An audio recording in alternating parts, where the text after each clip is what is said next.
Forgiveness is hard. Can I just say that? It's hard. It's uncomfortable, and all too often it feels wrong. Sometimes I don't want to forgive because it feels like I'm saying what was done to me or someone I love is okay.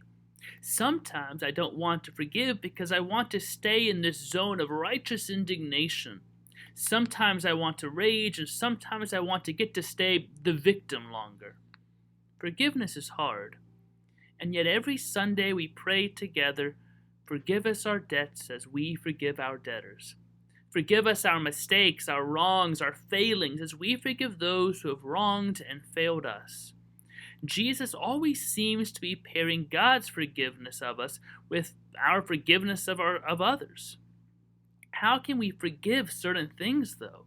How can we forgive the 9/11 attacks, the murder of innocent people in a church, the one who stole something from us, the one who hurt us? Isn't it better to see them get what they deserve, to hold on to our hurt and rage until we see it delivered to them?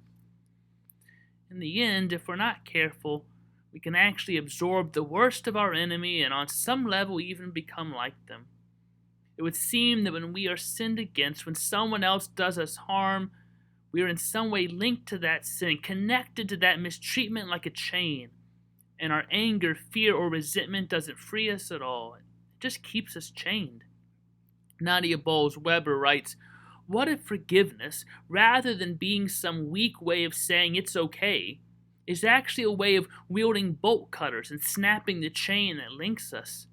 In all fairness, I should remind you that this is just the kind of thing that got Jesus killed. He was going around telling people they were forgiven. He went about freeing people, cutting them loose, and that kind of freedom is always threatening. And yet, it's what we all want for ourselves." Nadia Bolz-Weber also tells a story of a Lutheran pastor who was asked to do the funeral for one of the Columbine shooters several years ago, a boy named Dylan.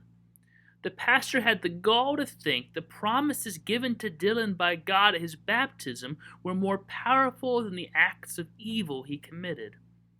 This pastor was soon asked to leave the church after agreeing to do the funeral. Forgiveness is hard, even in the church. This Lutheran pastor understood forgiveness, though. He wasn't saying what Dylan did was okay. He was defiantly proclaiming that evil is simply not more powerful than good, and that there really is a light that shines in the darkness, and that the darkness cannot, will not, shall not overcome it. On Friday of this week, we will once again hear the story of Jesus' death on the cross. I hope you'll join us for a Good Friday service, however you can. But on the cross, Jesus said, "Father, forgive them. They know not what they do."